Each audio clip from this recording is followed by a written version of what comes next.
நீங்க வந்து பார்த்தீங்கன்னா, ஃப்ரெண்ட்ஸ் ஃப்ளிப்கார்ட்லேருந்து ஒரு பேனா வாங்கியிருக்கீங்க. அத ஓப்பன் பண்ணி எப்படி இருக்குன்னு பார்த்துரலாம். இது நார்மல் பேனா கிடையாதுங்க. காந்த பேனா. இந்த பாக்ஸ வந்து ஓப்பன் பண்ணிக்கலாம். இதில ஒரு சின்ன ஒரு கார்டு வந்து தந்திருக்காங்க. இது எப்படி எப்படி யூஸ் பண்றது அப்படின்னு சொல்லிட்டு. அதில ஒரு 4 கலர் இருந்துச்சுங்க. எனக்கு பிடிச்சது இந்த மல்டி கலர் தான். பார்க்கறதுக்கே செமையா இருந்துச்சுங்க. இந்த பேனாவா இருக்கா, இத வந்து நம்ம பல வகையில யூஸ் பண்ணலாங்க.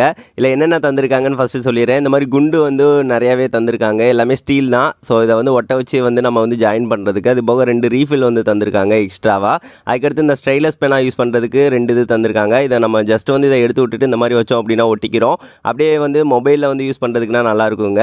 அப்படியே ஏதாவது வந்து டிராயிங் வரைகிறதா இருக்கட்டும், இந்த மாதிரி நார்மலாக யூஸ் பண்ணுறதா இருக்கட்டும், எல்லாத்துக்கும் வந்து நம்ம யூஸ்ஃபுல்லாக வந்து வச்சுக்கலாம். இல்லை ஒரு 2 டைப் தந்திருக்காங்க. ஒன்று சின்னது, ஒன்று பெருசாக இருக்கிற மாதிரி தந்திருக்காங்க. இதுவுமே நல்லா இருக்குது. எனக்கு ரொம்ப பிடிச்சிருந்துச்சி. நல்லா தாங்க ஒர்க் ஆகுது. அதுக்கடுத்து இதை வந்து நார்மலாக எழுதுறதுக்கு பேனாவும் யூஸ் பண்ணிக்கலாம். ரீஃபில் தீர்ந்துருச்சுன்னா அந்த மாதிரி எடுத்து வந்து மாற்றிக்கலாம். அது போக இந்த மாதிரி வச்சு விட்டுட்டு ஒட்டிட்டு அதுக்கடுத்து இதை எடுத்தோம் அப்படின்னா நார்மல் பேனாவாக எழுதுறதுக்கு யூஸ்ஃபுல்லாக வந்து வச்சுக்கலாம். இது வந்து பிளாக் கலரில் எழுதுது. இதையும் சேர்த்து மொத்தம் 3 ரீஃபில் இதோட சேர்ந்து வந்து இதோட தந்திருக்காங்க.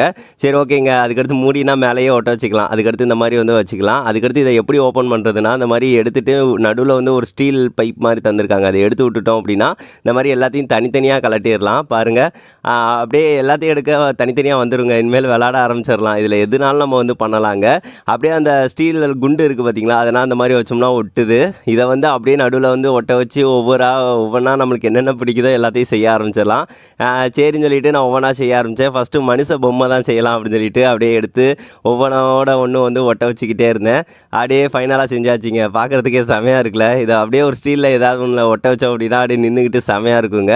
இதை நம்ம எந்த பொசிஷன்னாலும் வச்சுக்கலாம். உட்கார வச்சுக்கலாம், நிற்க வச்சுக்கலாம். இந்த மாதிரி ஏதாவது கொஞ்சம் ஃப்ரீ டயத்தில் இந்த மாதிரி பண்ணி விளாட்லாம். அதுக்கடுத்து இந்த மாதிரி ஸ்கொயர் சேஃபு இந்த மாதிரி நான் செஞ்சு பார்த்தேன். க்யூப் மாதிரி உள்ளது செஞ்சு பார்த்தேன். எல்லாமே நல்லா தான் வந்துச்சு. அதுனா ஒவ்வொன்றோட ஒன்று ஒட்ட வைக்கிறது தான் ஈஸி தாங்க. சேர் ஒன்று பண்ணி பார்த்தேன். ஈஸியாகவே பண்ணியாச்சுங்க. அது போக ஒரு நாய்க்குட்டி கடைசியாக ஒன்று பண்ணி பார்த்தேன். அதுவும் நல்லா தான் வந்துச்சு. இன்னும் நிறையா இது பண்ணலாம். நம்ம டைம் எடுத்து அப்படியே சும்மா வந்து இருக்கிற டயத்தில் இந்த மாதிரி வந்து விளாட்லாம்.